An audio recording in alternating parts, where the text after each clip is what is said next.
Salom qadrdon muxlislar, kanalimizga xush kelibsiz.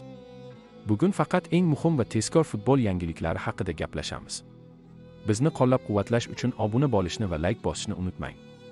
Siz tayyor bo'lsangiz, biz hoziroq boshlaymiz. Ancelotti Realning murabbiy bo'lishi mumkin bo'lgan 3 nafar sobiq futbolchisini aytdi. Braziliya terma jamoasi bosh murabbiyi Carlo Ancelotti Realning bir nechta sobiq futbolchilarini sanab o'tdi va ularda murabbiylik faoliyatini boshlash uchun yaxshi imkoniyat borligini ta'kidladi. Kutilmagan xabar. Mana bu haqiqiy sensatsiya. Bu bo'ldi, lekin Norvegiyaning Bodø Glimt jamoasi Chempionlar Ligasida nimchorak finalga yo'llanma oldi. O'tgan yilgi finalchi, Italiyaning giganti Inter o'z yurishini kutilmaganda to'xtatishga majbur bo'ldi. O'z maydonida kechgan bahsda Nerazzurlar norveglarga 1-2 hisobida imkoniyatni boy berishdi.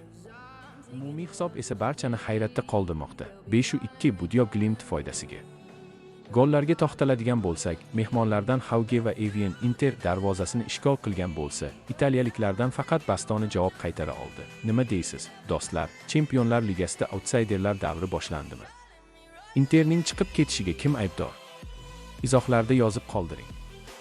Atletico Madriddan haqiqiy klassika.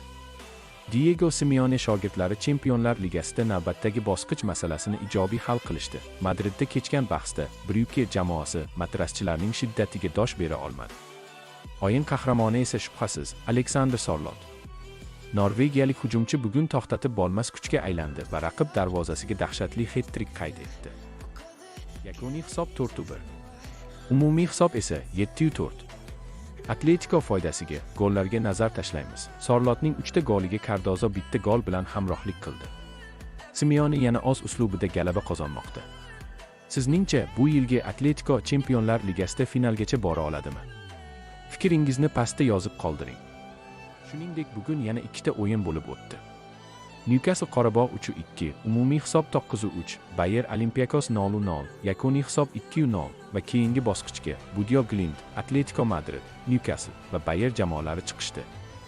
Bugun bo'ladigan Chempionlar Ligasi o'yinlari Atalanta Borussia Dortmund, Juventus Galatasaray, Parij Monaco, Real Madrid Benfica bahslari bo'lib o'tadi.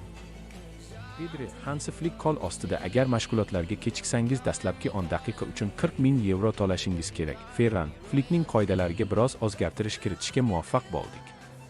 Endi kechikkanlik uchun asosiy tarkibdan tushib qolmaysiz, lekin katta miqdorda jarima to'laysiz. Sizni ishontirib aytamanki, ularni to'lash og'riqliroq.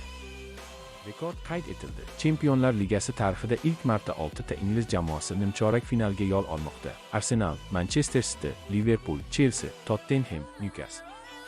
E'tiboringiz uchun rahmat. Futbol olamidagi eng qaynoq voqealarni biz bilan kuzatishda davom eting. Kanalga obuna bo'ling va qo'ng'iroqcha tugmasini bosib qo'ying.